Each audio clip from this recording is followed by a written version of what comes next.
Most people don't realize this. But the moment you reach for a lottery ticket, something deeper is happening. It's not just a game of numbers, it's a mirror.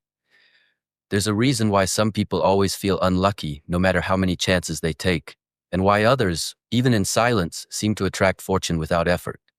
This isn't about superstition, it's about energy, awareness, and the state of your inner world. In the Shaolin tradition, we don't believe in random outcomes. There is no such thing as coincidence. Every win, every loss begins far before the result shows up. It begins in the mind, in the breath, in the way you stand in the world. In this video, I will share 4 simple words, only 4, but they carry the weight of centuries of spiritual training. Words that, if spoken with true presence, shift something invisible but very real. You will also learn why most people push blessings away without realizing it, how ancient monks viewed fortune and fate, and why a calm, sea-centered person can receive more from life than someone running wildly after success. I will show you a practice so subtle that most overlook it. Yet this practice, done in just a few seconds, can turn even a small act like buying a lottery ticket into a moment of spiritual power.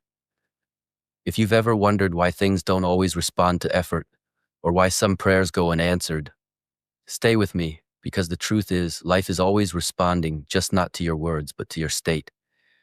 Welcome to the Shaolin Soulfire. If you walk this path with sincerity, everything begins to change. Before the feet move, before the hand reaches, before the words are spoken, the monks ask one quiet question. Is your energy clean or chaotic? This is not a moral question. It's not about good or bad. It's about clarity, intention, presence. Because every action carries a vibration, and that vibration determines what kind of response the world will give you. I once watched an old master refuse to accept a gift, a beautiful box of tea brought by a wealthy man hoping to earn favor. The master smiled gently, placed his hand on the box, and said, "It's not the tea that is heavy, it's your energy." The man didn't understand.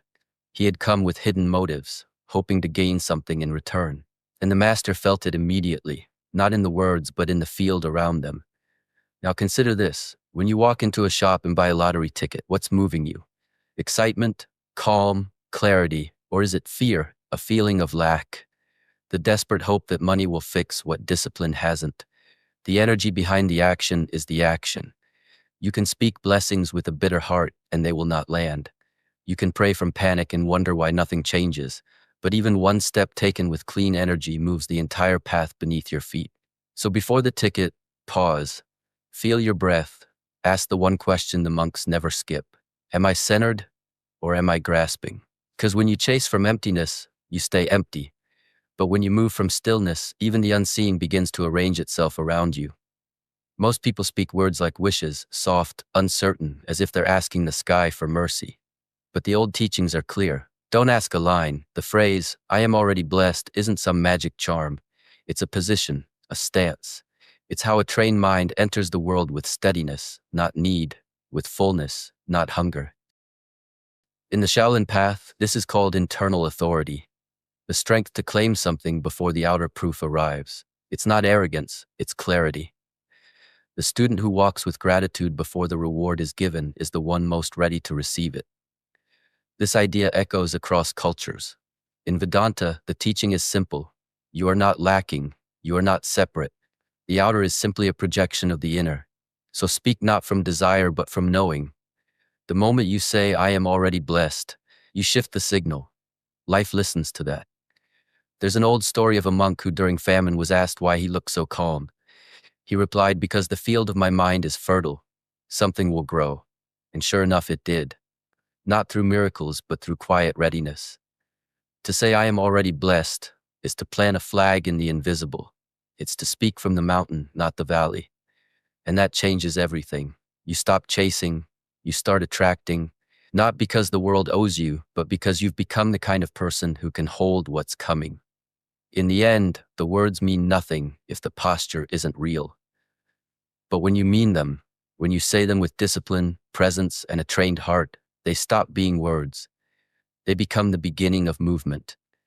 A mind that feels empty will always reach.